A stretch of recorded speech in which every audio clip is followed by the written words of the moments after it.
Welcome back to the Hardcore Fab Shop. I am Anthony Bronner, and on today's video, back to work on Hookers and Blow, our 1946 Chevy. And in this video, we're going to be doing some custom cantilever front air suspension. So stick around and check it out.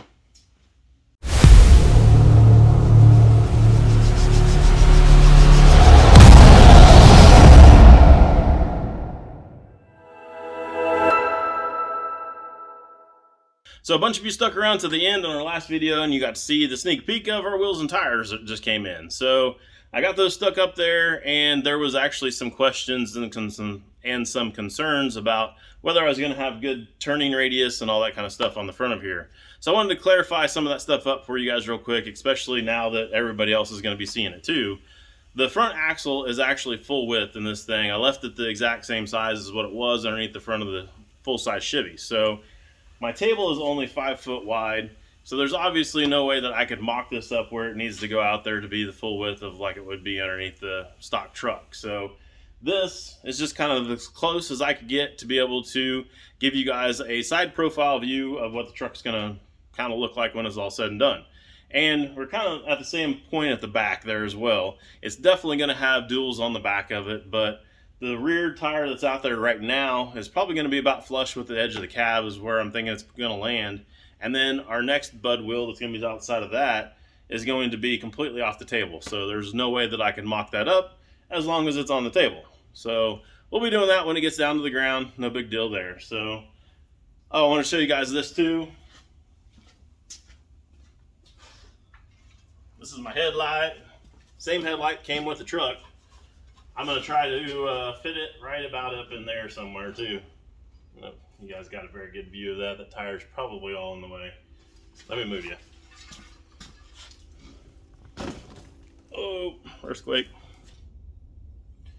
All right, there you go. I think that's going to be a pretty clean look right there. It kind of has that same flow and everything as the grill does, so that's going to work out pretty good.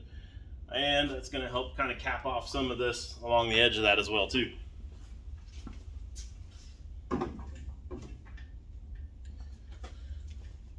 So that gets me to the point where I'm ready to start working on our cantilever arms and brackets and everything on the front here. But before I can do any of that, I've got that piece of old channel iron that I tacked on the end of the frame there to keep the end of the frame rails from moving around while we were doing stuff.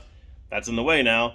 So I'm going to have to build a new cross member there to tie everything all together, probably right underneath the motor. So I'm going to knock that out, and then we'll get started making some brackets and all of our 4-link stuff, or all of our cantilever stuff for the front of the truck.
Sweet, that looks better already. Now we get started making our mounts for our cantilever arms, and the first step to do that is going to be to make a sleeve for these polyurethane bushings.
Well, that's about 5 hours of my life that I'll never get back, but those are looking pretty good. And now we can move on to actually setting our little sleeves up there for our polyurethane bushings. And then I guess we'll be able to move on to our arms. If you guys watch the old Crow build, you will see that this is the exact same mount that I used right here on the end of the chassis for it, but the arms are going to be different. So stick around because that will be something new that you haven't seen.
is one of the 4 arms done.